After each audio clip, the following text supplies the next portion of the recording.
మంగళగిరి అధికారులు ఛాలెంజ్ గా తీసుకొని 100 రోజుల్లో గుంతల్లేని రోడ్లు ఉన్న నియోజకవర్గంగా మంగళగిరిని తీర్చిదిద్దాలని విద్యా ఐటీ శాఖల మంత్రి నారా లోకేష్ ఆదేశించారు. స్వచ్ఛతలో మంగళగిరి తాడేపల్లి మున్సిపల్ కార్పొరేషన్ను నెంబర్ 1గా తీర్చిదిద్దేలా సుమారుగా 4.40 కోట్ల విలువైన 5 అధునాతన వాహనాలను మంత్రి నారా లోకేష్ లాంఛనంగా ప్రారంభించారు.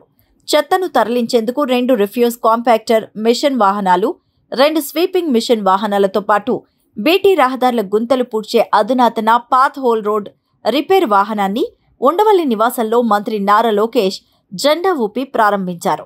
చెత్తను తరలించేందుకు బెంగళూరు, చెన్నై, హైదరాబాద్ వంటి నగరాల్లో వినియోగిస్తున్న 1.91 కోట్ల విలువైన 2 కాంపాక్టర్ వాహనాలు రాష్ట్రంలోనే మొదటిసారిగా మంగళగిరి నగరపాలక సంస్థకు అందుబాటులోకి వచ్చాయి.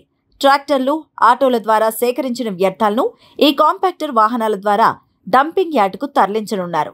ఎంటీఎంసీ పరిధిలో బీటీ రోడ్లపై ఎప్పటికప్పుడు గుంతలు పూడ్చేందుకు 1.48 కోట్ల విలువైన పాత్ హోల్ రిపేర్ వాహనంతో పాటు సుమారుగా 1.2 కోట్ల విలువైన 2 స్వీపింగ్ మెషిన్ వాహనాలు అందుబాటులోకి వచ్చాయి. స్వచ్ఛ మంగళగిరి సాధనకు ఈ అధునాతన వాహనాలు దోహదపడనున్నాయి. ఈ సందర్భంగా మంత్రి లోకేష్ మాట్లాడుతూ, మంగళగిరిని గుంతలు లేని రోడ్లు ఉన్న నియోజకవర్గంగా తీర్చిదిద్దేందుకు 100 రోజుల ఛాలెంజ్ను అధికారులు స్వీకరించాలన్నారు.